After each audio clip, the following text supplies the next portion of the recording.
আমাদের 5ই আগস্ট পরবর্তী 13ই আগস্ট আমরা টিএসসিতে বসেছিলাম 34টি ছাত্র সংগঠন একই সাথে। আমরা নতুন বাংলাদেশ বিনির্মাণে শান্তিপূর্ণ ক্যাম্পাস নিশ্চিতে আমরা আলাপ আলোচনার ভিত্তিতেই সহাবস্থানের যে সিদ্ধান্ত, যে অঙ্গীকার আমরা সেখান থেকে নিয়েছিলাম, আপনারা সেই অঙ্গীকার ভঙ্গ করেছেন। নিরাপদ এই ক্যাম্পাসগুলোকে আপনারা যুদ্ধের ক্ষেত্র বানিয়েছেন।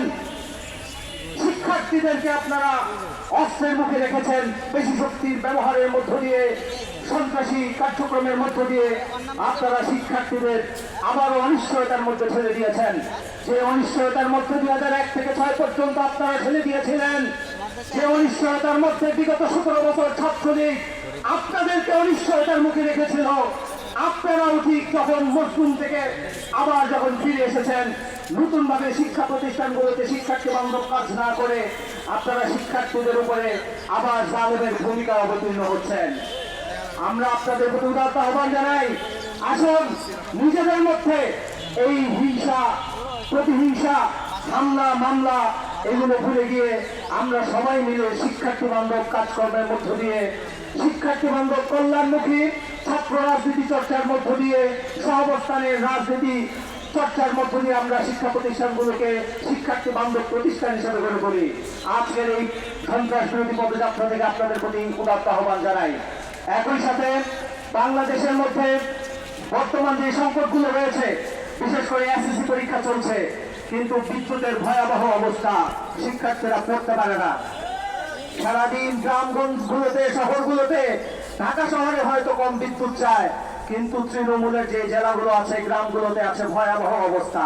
এই সংকট অতি দ্রুত নিরসন করার জন্য উদাত্তভাবে আহ্বান জানায়। আজকে আরো নানান ধরনের সংকট রয়েছে, মানুষ জ্বালানি পাচ্ছে না, জ্বালানির দাম বৃদ্ধি করা হয়েছে, সিন্ডিকেট ধারীদেরকে খুশি করা হয়েছে, এরপরেও এই জ্বালানি সংকট সমাধান হয় নাই। বিগত 3 দিন আগে আমি নিজেও 4 ঘন্টা মোটরসাইকেল লাইনে দাঁড়িয়ে তেল পাই নাই। এই হয়েছে বর্তমান বাংলাদেশে জ্বালানি পরিস্থিতি। এই সংকটগুলো দ্রুত নিরসন করুন। শিক্ষা প্রতিষ্ঠানগুলোতে যে সংকটগুলো রয়েছে, এই সংকটগুলো আসুন আমরা সবাই মিলে এই সংকটগুলো নিরসন করি। আর শিক্ষার্থীদের প্রতি উদাত্ত আহ্বান জানাই, শিক্ষা প্রতিষ্ঠানে ছাত্রলীগের মতো নতুন কোন সন্ত্রাস আমরা দেখতে চাই না। যেই ঘটনাগুলো ঘটেছে, এই ঘটনাগুলোকে আমরা বিচ্ছিন্ন ঘটনা হিসেবে দেখতে চাই। নতুন করে ছাত্রদল আর ছাত্র শিবির যদি আবার অসন্ত্রাসী কার্যক্রম, হল দখল, সিট বাণিজ্য, শিক্ষার্থীরা নির্যাতনের শিকার হয় এমন কোন কার্যক্রম যদি আবার এই শিক্ষা প্রতিষ্ঠানগুলোতে ঘটায়, তাহলে আসুন সবাই মিলে আমরা তাদেরকে প্রতিহত করি। সকল ছাত্র সংগঠনগুলোকে উদাত্ত আহ্বান জানাই, আসুন আমরা ঐক্যবদ্ধ হই, শিক্ষার্থীদের পাশে থাকি, শিক্ষা প্রতিষ্ঠানগুলোকে শিক্ষার্থী বান্ধব নিরাপদ ক্যাম্পাস হিসেবে গড়ে তুলি। সবাইকে ধন্যবাদ।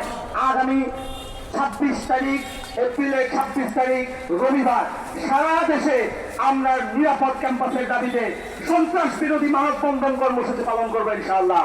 সকল ক্যাম্পাসগুলোতে এই কর্মসূচি পালিত হবে। সেই কর্মসূচি বাস্তবায়ন